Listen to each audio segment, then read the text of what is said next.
Looking to stay informed about South Korea's fast-evolving political, business and cultural landscape? Join us on Korea Pro, the go-to resource for in-depth analysis expertly curated by top-tier professionals. And now you can pick the membership level that best suits your needs, thanks to our new subscription packages. Starting at just $199 annually, you can access daily analysis and our weekly podcast. Or try our premium membership package, which offers additional perks such as executive briefings, monthly reports and forecasts, networking receptions and event opportunities, as well as much, much more. To find the best fit for you, just head to signup.koreapro.org and become a member today.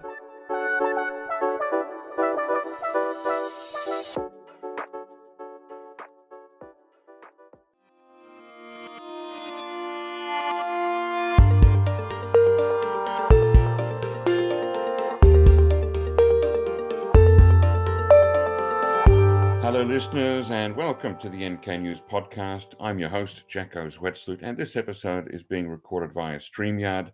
I'm here in the Netherlands, so it's Monday the 23rd of June 2025 and I'm joined by Joon Ha Park over there at our Seoul office of NK News. Hi Joon Ha, welcome on the show. Hi Jacco, thanks for having me back.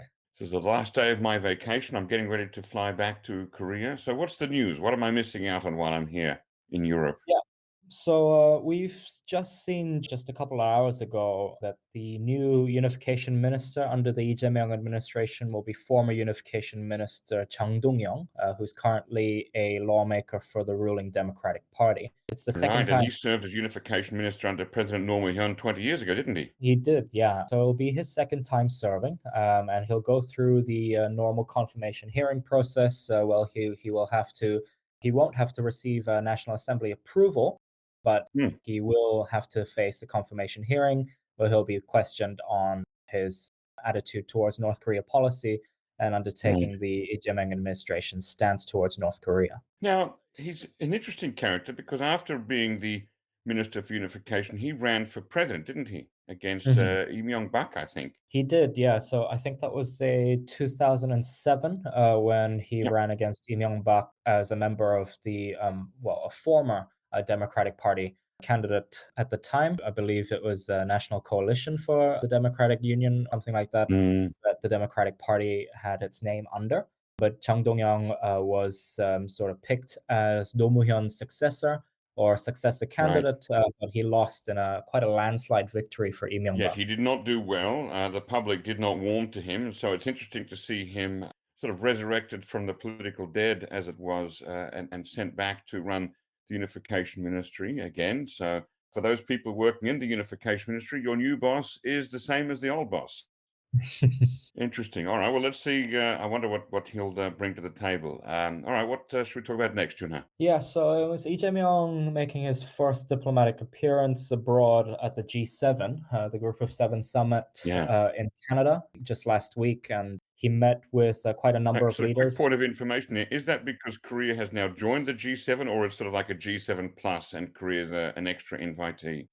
Korea is an extra invitee. South Korea is an extra invitee to the Group of Seven summit. It was an extra invitee alongside Australia, India, and I believe it was I believe it was Mexico, I think, the other country that was invited as a extended invitee. And Lee Jae-myung had as I mentioned, made his first diplomatic visit.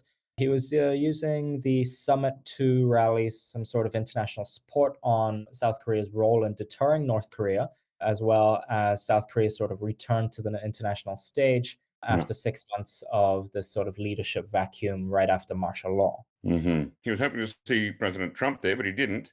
Who did he meet? Yeah, so as you mentioned, President Trump, the summit between the two leaders that fell through after Trump made sort of a premature exit from the G7, returning home to sort of deal with Middle East tensions and what was going on in Israel and Iran. So instead, Lee Jae-myung, he did meet with leaders from Australia, Japan, Canada, the United Kingdom, Mexico, India, to name a few. And he did talk to Australia on a couple of issues regarding defense, clean energy, critical materials, reaffirming joint efforts towards the denuclearization and the peace on the Korean Peninsula, as he did with Canada, where he met with Mark Carney and also the UK Prime Minister Keir Starmer, focusing on easing tensions on the Korean Peninsula, also meeting with the EU on Russian sanctions. But quite interestingly, he did meet with Japanese Prime Minister Shigeru Ishiba, with the Yes, but leaving first, the best for last there, Jun Ha. That's big news. where the leaders agreed to expand the trilateral cooperation with the United States on regional security, resuming the sort of shuttle diplomacy that was undertaken under the Yoon administration.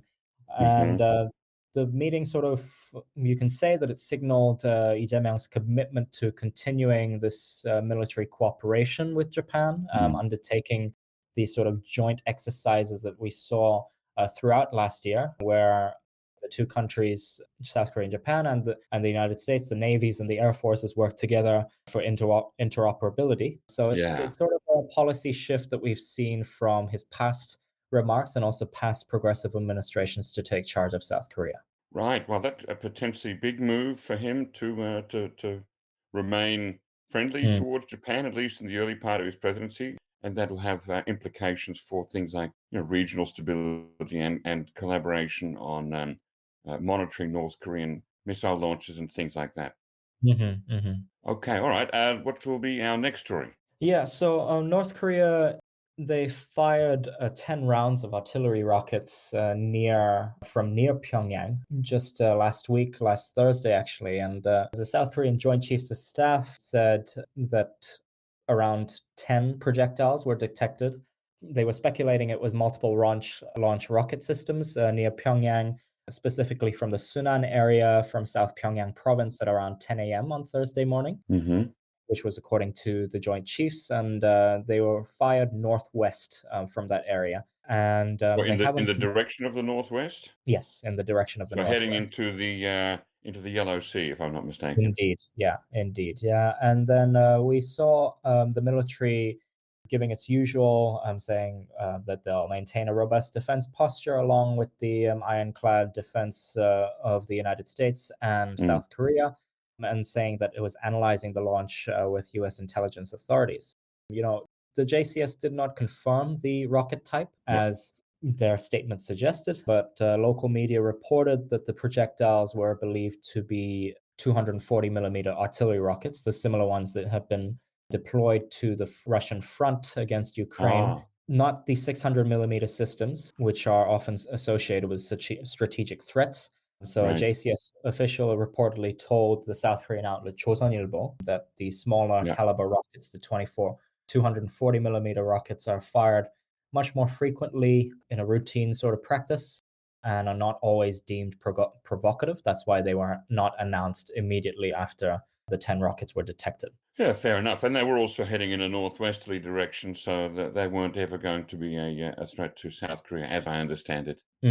Okay, they may be, since these are the kinds of artillery rockets that could be being sold and exported to Russia, then it may be just an example of sort of sampling the latest round of manufacturing to see how they.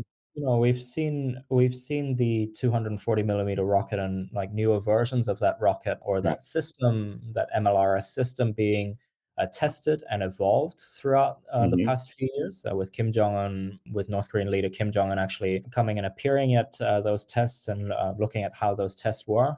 North Korea claims that they have successfully upgraded the MLRS system, but of course, according to reports from the Ukrainian front lines, we've seen that these systems, whether they're upgraded or not, have been sent for Russian use. Okay, wow. No sign of a seventh North Korean nuclear test yet, is there? No, not yet. Okay, I always like to throw that question in when we're talking about North Korea testing things, especially given the last week and the activities there, the bombing of Iran's nuclear facilities. It's an interesting time to be thinking about North Korea and its nuclear capabilities. Yeah. Indeed, yeah. All right. And what should we do next? Yeah, so the United States, South Korea, and Japan, they conducted their joint aerial exercise. It was the first trilateral exercise under Ooh, the new South Korean administration, the Lee Jae-myung administration. yes. And the exercise that took place over international waters. It was south of Jeju Island. It involved two South Korean Air Force F-15K fighters, 6 U.S. Air Force F-16s, and two Japanese self-defense force F-2 jets, according to a press release from South Korea's Air Force. And the drill they mentioned was sought to bolster trilateral security cooperation amid Yes. the growing threats from Pyongyang, reinforcing regional peace and stability, and also interoperability between the three forces. Very significant. Could you remind our listeners again exactly where that took place? Yeah, so the exercise took place, as I mentioned, over the international waters south of Jeju Island, Okay. and it took place just last week, just on Wednesday. Right. Okay. Just want to make clear that it's nowhere near the demilitarized zone, nowhere near North Korean airspace. So North No, Korea has no reason to feel threatened by this. Did yeah, it? Do you know if North Korea made any statements or no, angry words about it? no. North Korea did not make any statements after the Hmm. trilateral air drill. The last time that South Korea did a trilateral drill with Japan and the United States, North Korea did condemn Hmm. such joint activities. In Right. January, they were calling them provocations, saying that it would Yeah. intensify its military activities in response to perceived threats to its sovereignty. But of course, at Yep. that time, it was much more a bigger scale air drill with U.S. Okay. bombers being employed as well. Right. Okay. So this is as I understand it, a 6 U.S. plus 2 ROC and 2 Japanese fighters, so Indeed. 10 in all. So not quite Mhm. as large scale, but interesting to see that North Korea hasn't decided to make a comment on this just yet. No, no, yeah. And it will be we'll definitely monitor that to see if this kind of trilateral cooperation continues under the Lee Jae-myung administration. Mhm. Yeah, it does look like it's pretty likely. Lee Jae-myung's been very supportive of the sort of trilateral military cooperation with Tokyo and Washington. So I don't Right. believe that anything will be alarmingly different to what we've seen under the Yoon administration and following after Camp David. Right, but at the same time, Lee Jae-myung is also sort of leaving the door open for potential talks again with North Korea, and stopping the cross-border balloons and speakers and things. So Sure. he's trying to walk a very delicate line between being conciliatory towards North Korea while at the same time retaining strong deterrence, I would say. Mhm. Yep, absolutely. Okay, anything to finish off with? Yeah, so just last week, it marked actually the Sunday before last week, it marked the Hmm. 26th anniversary of the South Korean victory over North Korean naval forces at the First Battle of Yeonpyeong. That's June 15th, 1999. And I had the opportunity to speak to the commander of the Republic of Korea fleet at the time, who Hmm. commanded the naval operations during the battle. His name was Suh Young-gil. He was a vice admiral at the time, a 3-star, and he's retired now. But he was talking to me about what he sort of felt during the whole battle slash skirmish, which only lasted about 14 minutes, if my Right, it memory was quite serves. quick, wasn't it? So just remind our listeners of the details. It was some North Korean naval vessels crossed over the northern limit line, and they were pursued by rock vessels. Is that what happened? And then eventually there was a Yes. shooting and the North Korean vessel sank? Yeah. So a North Korean torpedo boat was sunk by South Korean caliber guns. Mm, It left quite a considerable amount of North Korean personnel dead or wounded after mm, the 14-minute conflict that went on just right next to the NLL, just right next to Yeonpyeong Island. right. And it was the first sort of major engagement by North Korea against Mm, South Korean naval forces since the Korean War. So I think that what the vice admiral was telling me last week yeah. was that it was effectively the start of making sure that South Korea's current de facto maritime border, or what it claims to be its de facto maritime border, is kept under South Korean terms instead of North Korean terms. Yes, yes. And did you also ask the then commander of the fleet around Yeonpyeong-do about the second Yeonpyeong battle in 2002 when the North Koreans in turn sank a South Korean ship?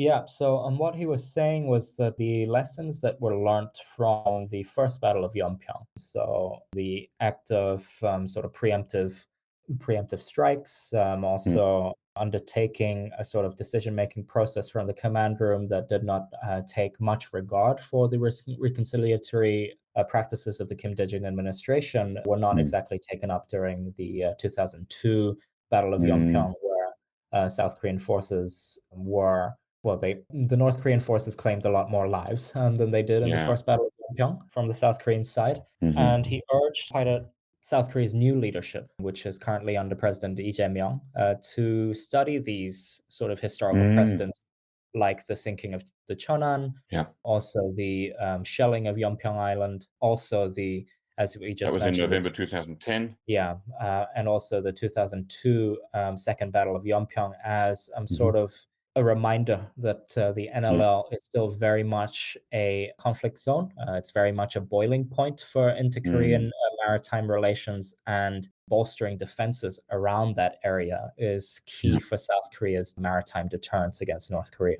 Yeah, and Yeonpyeong-do is an interesting island to visit. Some of our listeners may have already been there, but some may not be aware that you can actually take a ferry from Incheon that leaves, I think, most mornings and goes to Yeonpyeong-do somewhere within 3 to 4 hours, if I recall correctly. Yeah. Hmm. Definitely a place worth going to visit. All right, well, Joon Ha, thank you very much for coming on the NK News podcast once again and telling us about some of the latest news in and around North Korea. Thank you.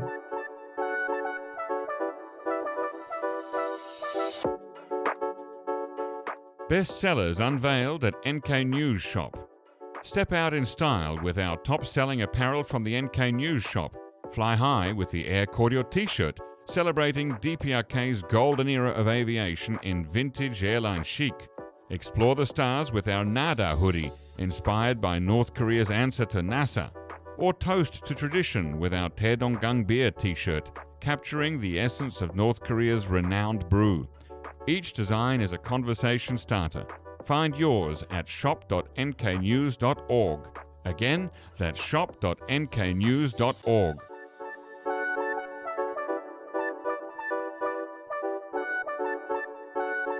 Ladies and gentlemen, that brings us to the end of our podcast episode for today. Our thanks go to Brian Betts and Alana Hill for facilitating this episode, and to our post-recording producer genius Gabby Magnuson, who cuts out all the extraneous noises, awkward silences, bodily functions, and fixes the audio levels. Thank you, and listen again next time.